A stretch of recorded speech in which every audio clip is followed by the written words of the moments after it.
Bonjour, bienvenue sur ZAR 33, bienvenue sur la chaîne de la lumière. Donc je vais vous délivrer des messages pour aujourd'hui. J'espère que tout le monde va bien.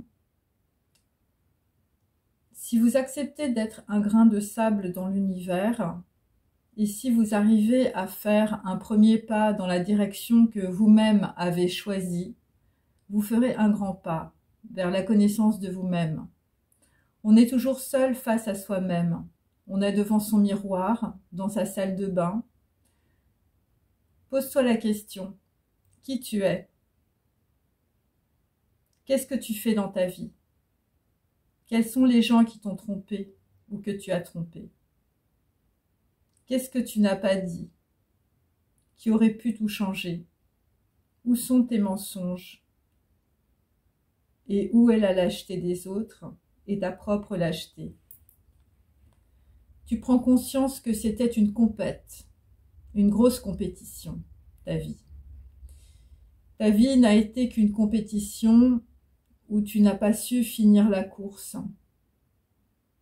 Tu te rends compte de la bêtise de la compète avec les autres et avec l'univers. La compète pour avoir raison sur tes enfants, sur les femmes, sur ta mère, sur ton père, pour faire payer à tous les salauds et à toutes les salopes de ta vie ce manque d'amour des autres. Ce manque d'amour des autres. Et donc la compète, la domination, c'est d'avoir raison pour que l'on te reconnaisse, pour que tu puisses faire payer tes vices et ta haine aux autres. Donc si tu continues la compète pour être le meilleur ou la meilleure, parce que les chiens se sont fait dresser, l'univers te cassera les reins. Le chien tombera sur le tigre et ce sera sa fin. Tu es un grain de sable et moi je suis le vent, dit le maître. Tu trouveras un endroit où vivre en paix et tu laisseras tous ceux qui font de la compète de pacotille, les comètes au sommet qui redescendent aussitôt après la drache. La compète, ce sont les projections. C'est de ne pas s'avouer que l'on s'est trompé par orgueil. Tu crois que c'est ta flamme jumelle, mais tu ne dois pas croire qu'il faille souffrir pour qu'une personne te donne de l'amour. Ce qui est juste, c'est ce que tu ne vois pas, que tu es dans un lien karmique et toxique qui t'empêche de t'incarner dans ton corps. Tu crois être dans un lien spirituel, mais tu vas à l'encontre de tous les enseignements spirituels en entretenant un corps d'énergie. Parce que tu ne veux pas regarder la souffrance que tu gardes en toi. Tu ne veux pas te dire que l'amour d'une personne, ce n'est pas la souffrance de son absence.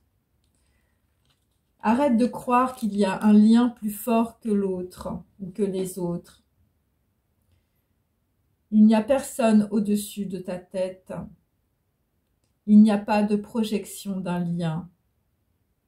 Il y a une projection de ta souffrance, car tu entretiens ce lien de souffrance et tu égares les autres comme tu t'égares dans l'ignorance de tes blessures.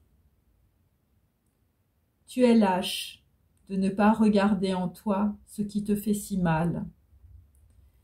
C'est un système de compétition basé sur des valeurs matérielles et familiales.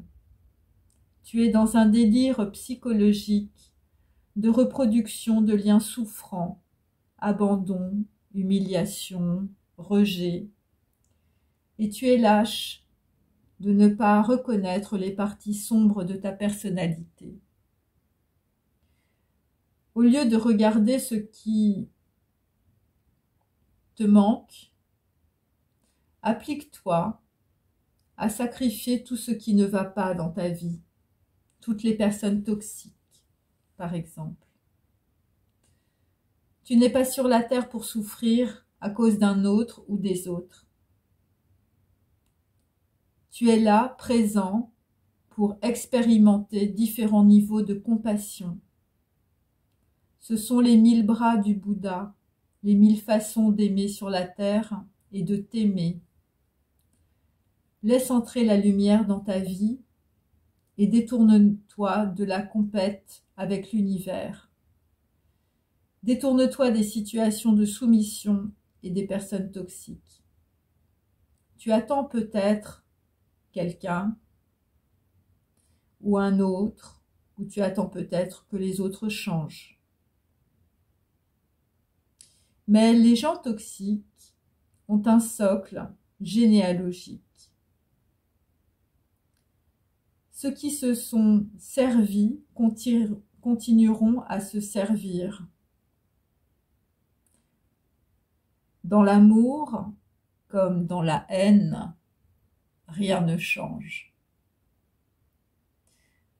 Voilà, j'espère que ce message vous aura parlé. Et donc, mon tableau, évidemment, il s'agit de personnes qui sont dans la récupération, évidemment, de leur âme. Voilà, c'est pour ça qu'il y a 2 visages de profil. Il y a le visage de l'incarnation et il y a l'âme qui descend, on peut dire, dans le corps de l'homme. Voilà, dans l'étoile de l'homme. Bon, bah, écoutez, je vous souhaite une bonne journée. Au revoir, à bientôt.